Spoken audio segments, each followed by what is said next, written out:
Okay, make sure tanggalin nyo lahat ng kuryente. Okay, huwag kayong mag-work ng may kuryente. Oh, delikado. Okay, tsaka may mga parts na hindi kayo dapat hawakan na. So, also, hindi rin talaga dapat hinahawakan ng,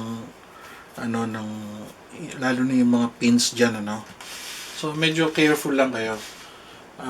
Siguro next time, pag-usapan natin yung safety. Okay, actually, dapat una yung safety, no? Mali. Bale, gagawa na lang ako ng topic about doon. Okay. Hindi naman masyadong to. Okay, basta make sure lang naka-unplug siya. Okay, lagyan na natin yung graphics. Yung graphics muna.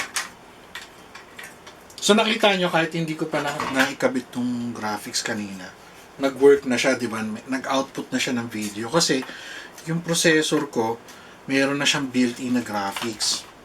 So malaking bagay yun kapag budget kayo. Usually yung mga computer sa office, di naman kasi kailangan ng lalo na yung mga ginagamit ng mga secretaries, yung mga word processing lang, ganon. Hindi masyadong demanding yun. Usually ang computer nila, ganon lang yung mga low-end na PC lang yun. Kaya lang branded syempre yun. Pero actually, mas maganda pa yung sariling gawa mo kung marunong kang gumawa. Yung mga parts kasi na nabibili, mas magagandang klase yun. Okay, teka. Puro braso pala nakikita nyo eh. Okay, meron akong lock dito. Ito pala. Hinahanap ko ito. So, meron kasi siyang rito eh. Dito yan eh. Pang-lock nung ang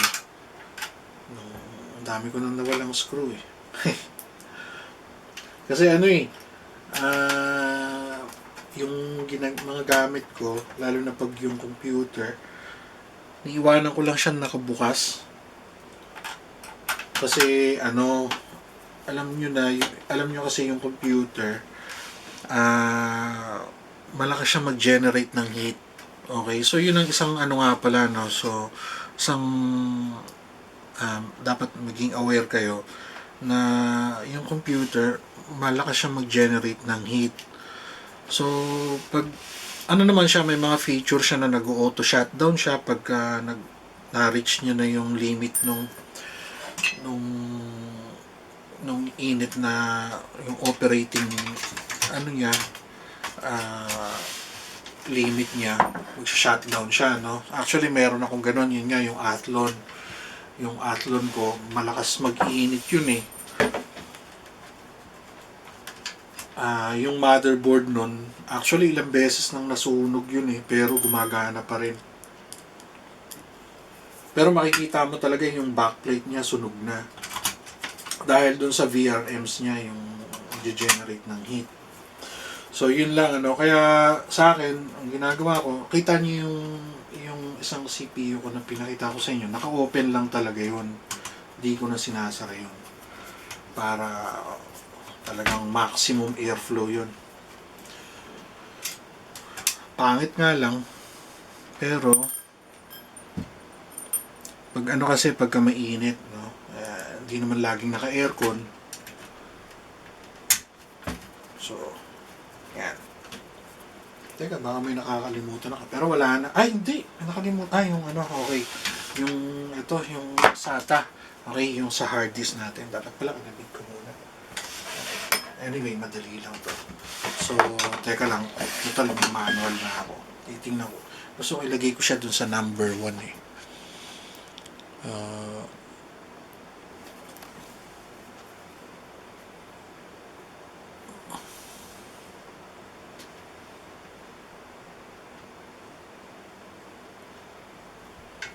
Okay, so ito, bakit ka lang siya doon? Dilim eh. At pala mayroon akong lighting. Okay.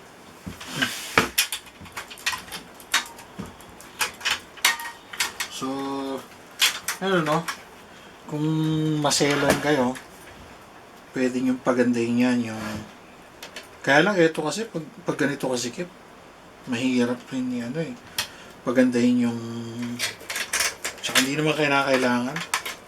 So, pag meron lang kayo ng mga magagandang case, yan, yung may mga glass. Yan. Maganda rin yung syempre malinis yung build nyo. Okay? So, ito kakabit ko na lang yung SATA. So, wala na akong ano, no, yung mga, hindi nyo na kailangan yun, yung mga DVD. Wala nang gumagamit ngayon nun. No? USB na lang. USB, yung thumb drive, no? Tsaka, mas maganda pa, card reader na lang kabit nyo. Hindi nyo na kailangan ng mga ganong DVD. Tsaka, halos lahat naman ngayon nada-download na. Pwede nyo na itapon yung mga DVD. Yun nga lang, di nga pala lahat may internet. So, pero di ba may nabibili namang yung naloload, yun. Pwede nyo rin gamitin yun. Actually, pag mag-aaral kayo, hindi naman kinakailangan 100% na naka-online kayo eh. So, siguro pag may kailangan kayo i-download dun, i-online nyo. Pero habang nag-work kayo, nag-aaral kayo, download nyo lang yung form or whatever, and then fill up nyo offline, di ba? Pwede naman yun eh. Para hindi maubos kagad yung load nyo.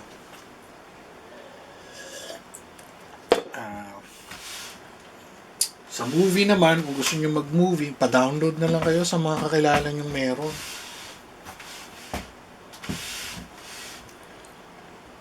Okay. So, pwede na to. Ayan, ito yung antena niya, no, para wireless siya. Okay. Okay. Try na natin. Ayan, lumuwag yung niya.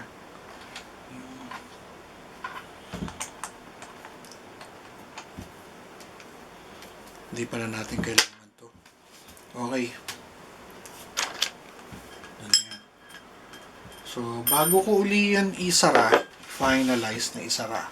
Isang boot pa. Okay? Kailangan ma-detect niya yung hard disk. Okay? So, ito yung sasabi ko, ito yung lumang style ng keyboard, yung PS2. Kaya useful pa rin sa akin yung port na yan. Okay? Ano pa ba yun? Okay, yung HDMI. So, yung HDMI, ito, yung dun galing sa monitor. Actually, pala yan? Monitor TV rin pala yan.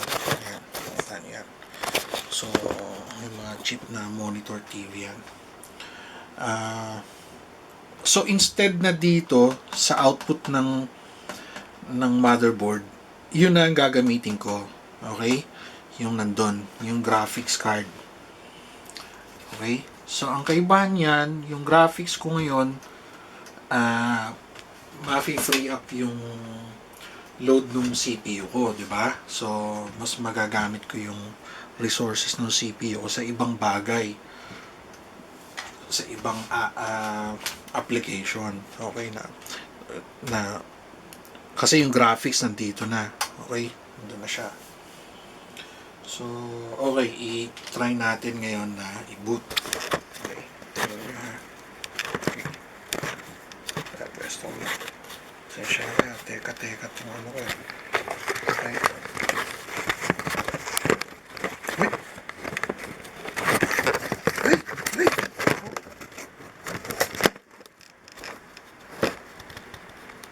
Ayan, ganyan na lang. Let's see. Baka ko na lang. Okay. Fire. Ay, teka muna, wala pala yung power. Okay. Okay. Switch.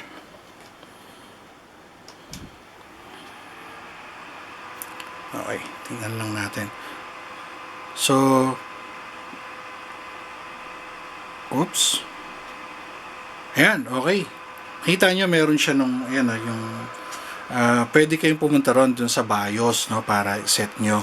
So, ang una kong gustong malaman kasi yung, so, hindi ko alam kung magbuboot na to kasi meron yata akong rito eh.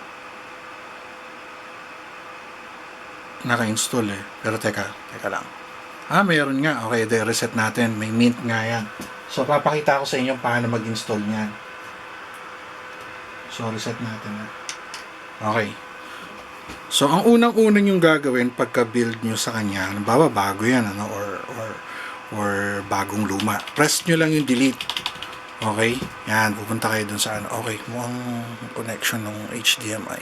Maluwag. Okay, yan na. Okay. Parang okay, medyo ano yung display niya. So, yan yung UEFI BIOS kung tawagin nila, no? So, ito yung parang unang-unang software na naka-install dyan. Yung ano yan, built-in yan dun sa motherboard ninyo. Okay? So, may mga by default okay yan, wala kayong kailangan gawin dyan. So ang sa akin lang ayan, ano, ito yung boot option. Gusto ko lang kasing makita kung nababasa niya yung hard drive. Okay, so obvious naman kasi lumabas kanina yung Linux. So ayan, ano, so pakita ko lang sa inyo yan. Actually marami to, no? Medyo pwede natin itong pag-usapan sa ibang topic kung gusto ninyong maintindihan to. So for now, magsa-save and exit lang ako. Pero siguro alam ko na, papakita ko sa inyo kung paano install yung Linux, okay?